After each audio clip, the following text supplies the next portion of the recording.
நேயர்களுக்கு வணக்கம். இன்று தமிழ்நாடு கலை இலக்கிய பெருமன்றம் கந்தர்வக்கோட்டை கிளை 15/3/2025 சனிக்கிழமை உலக மகளிர் தினத்தை முன்னிட்டு 4 சாதனை பெண்களுக்கு பாராட்டு விழா நடத்தினாங்க. இந்த விழால பேசுறதுக்கான வாய்ப்பு கவிஞர், பன்முகத்தன்மை கொண்டவர், பல விருதுக்கு சொந்தக்காரர் அண்ணனூர் சுரா ஐயா அவர்களால எனக்கு கிடைச்சது. இந்த வாய்ப்புக்காண்டி நாங்க கந்தர்வக்கோட்டையில கேபிஎஸ் மஹாலுக்கு அங்கதான் நிகழ்ச்சி. அங்க போனோம். போகும்போது யாரும் இல்ல. பாலைவனம், யாரும் இல்லாத பாலைவனம் போல அந்த இடம் காட்சி அளித்தது. கண் சிமிட்டுறதுக்குள்ள பாலைவனத்துல மழை பெஞ்சு பல மலர்கள் வந்தா எப்படி இருக்குமோ அந்த அளவுக்கு அந்த இடம் அவ்வளவு அழகா காட்சி அளிச்சது. யதார்த்தமா சொல்ல போனா நம்ம அண்டனூர் சுரா ஐயா, கவிஞர் அண்டனூர் சுரா ஐயா அந்த இடத்த கையாண்ட விதம் எப்படி இருந்தது அப்படின்னா, ஆரம்பத்துல எந்த அளவுக்கு கூட்டம் இருந்துச்சோ நிகழ்ச்சி முடியிற வரைக்கும் அந்த அளவுக்கு கூட்டம் இருந்துச்சு. கொஞ்சம் தாமதமா நிகழ்ச்சி ஆரம்பிச்சிருந்தாலும் ரொம்ப தொய்வில்லாம நேர்த்தியா அந்த நிகழ்ச்சி சரியான நேரத்துக்கு ஆரம்பிச்ச மாதிரி ஒரு மாய தோற்றத்தையே ஏற்படுத்துச்சு அப்படின்னு சொல்லலாம். அந்த அளவுக்கு சிறப்பா போன இந்த நிகழ்ச்சியில ரொம்ப நகைச்சுவையா பேசி எல்லாரையும் தொகுத்து வழங்கிய நம்முடைய சோழச்சி ஐயா அவர்களும் அங்க வந்திருந்தாங்க. அது மாதிரி தமிழ்நாடு அறிவியல் இயக்கத்தை சார்ந்த முத்துக்குமார் ஐயா, அப்புறம் ஒட்டடை பாலச்சந்திரன் ஐயா, அப்புறம் நிறைய விருந்தினர்கள் அந்த விழாவுக்கு தலைமை தாங்குற மாதிரி அந்த கிளையுடைய கந்தர்வக்கோட்டை கிளையுடைய தலைவர் மஞ்சைதாசன் ஐயா, அப்புறம் அதோட வரவேற்புரை ஆற்ற அதுக்கப்புறம் ஜீவதாசன் ஐயா, அதுக்கப்புறம் நன்றி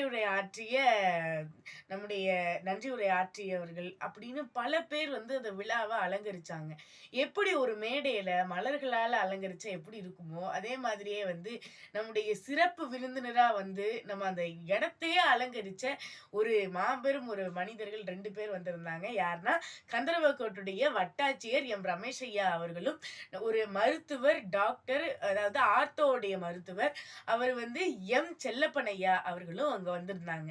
அவர் என்ன சொன்னார் அந்த நிகழ்ச்சியை பத்தி அப்படின்னா, இங்க இருக்கிற ஆடியன்ஸ், அதாவது இங்க இருக்கிற பார்வையாளர்கள் எல்லாம் பேச்சாளரா இருக்கீங்க, பேச்சாளர்கள் எல்லாம் பார்வையாளரா இருக்கீங்க, இந்த விழாவே ஒரு சிறந்த விழா அப்படின்னு எம் செல்லப்பன் ஐயா அவர்களும் பாராட்டினாங்க. அப்புறம் என்னுடைய பேச்சுக்கு அப்புறம் நிறைய பேர் என்ன பாராட்டினாங்க. அங்கேயும் நான் உங்களுக்கு நன்றி சொல்லிட்டேன். இருந்தாலும் இந்த பதிவு மூலமாக உங்களுக்கு நன்றி தெரிவிச்சுக்கிறேன்.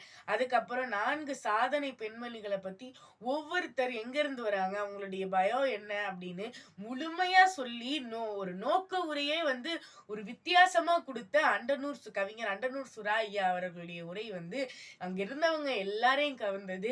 அதுக்கப்புறம் அவங்களுக்கு விருது வழங்கப்பட்டது. அதுக்கப்புறம் அவங்களுடைய ஏற்புரை, வாழ்த்துரை, அப்புறம் ஒருங்கிணைத்தவர்கள்லாம் பேசுறதுன்னு பல உரைகள் நிகழ்ந்தது. அந்த இடத்துல அந்த 4 சாதனை பெண்மணிகளும் ஒவ்வொன்றும் ஒருத்தவங்களும் ஒரு துறையிலிருந்து சிறந்தவங்க. அதாவது நூலகர் அம்மா வனிதா அவர்கள் என்ன சொன்னாங்க அப்படின்னா, அதாவது எல்லாருமே நல்லா படிக்கலாம், ஆனா நூலகத்திலிருந்து போட்டித் தேர்வுகளுக்கு படிக்கிறவங்க நிறைய பேர் ஜெயிச்சிருக்காங்க. நான் ஒரு நூலகரா இருக்கேன். என்னுடைய நூலகத்துல படிச்ச மாணவர்கள் யூபிஎஸ்சி குரூப் 1 யூபிஎஸ்சில பாஸ் பண்ணியிருக்காங்க, டிஎன்பிஎஸ்சில குரூப் 1 குரூப் 2 எல்லாம் பாஸ் பண்ணியிருக்காங்க அப்படின்னு ரொம்ப பெருமையா சொன்னும் போது நூலகத்துக்கு அவ்வளோ வேல்யூ இருக்கா அப்படின்னு எங்களுக்கே ஆச்சரியமா தோன்றியது. அதே மாதிரியே அதுக்கப்புறம் நம்முடைய குணசீலி அம்மா, மருத்துவர் அம்மா, அவங்களும் வந்திருந்தாங்க. அவங்க பெண்களுக்கு சுதந்திரம் கொடுங்க, பெண்களை சுதந்திரமா பழக விடுங்க, எல்லாரோடையும் ஆண்களோடைய பழகக்கூடாது அப்படிலாம் சொல்லாதீங்க, பாலியல் கல்வியை இப்போது இருந்தே கத்துக் கொடுங்க அப்படின்னு சொல்லி பல நல்ல கருத்துக்களை பெற்றோர்கள் மனதிலும் எங்கள் மனதிலும் விதைத்தாங்க. அவங்க எப்படி வந்தாங்க, நம்ம எப்பவுமே ஜெயிச்சிட்டோம்னு நினைக்கணும், அப்பதான் நமக்கு அது ஒரு உந்து சக்தியா இருக்கும் அப்படின்னு சொல்லி நிறைய கருத்துக்களை குணசீலி அம்மா சொன்னாங்க. அதுக்கப்புறமா சகாதேவன் ஐயா அவர்கள், அதாவது அவர் ரொம்ப அருமையா பாடிய அவருடைய பாட்டாலதான் எங்க நிகழ்ச்சி தொடங்குனுச்சு. அதுக்கப்புறம் அவருடைய மனைவியான சுலோச்சனா சகாதேவன் அம்மாவும் இந்த நிகழ்ச்சியில கலந்துகிட்டதுனால அந்த அம்மாவும் நிறைய உரைகள் சொல்லி எல்லோரையும் நம்ம நான் இங்க இருக்கிற எல்லாரையும் என் குடும்பமா பாக்குறேன் அப்படின்னு சொல்லி சொல்லி நிறைய பேசி நிறைய நல்ல கருத்துக்களை எங்க மனதுல விதிச்சாங்க. அதுக்கப்புறம் வந்து இளவரசி அக்கா, இவங்க வந்து விஏஓவா இருக்காங்க, கிராம நிர்வாக தலைவரா.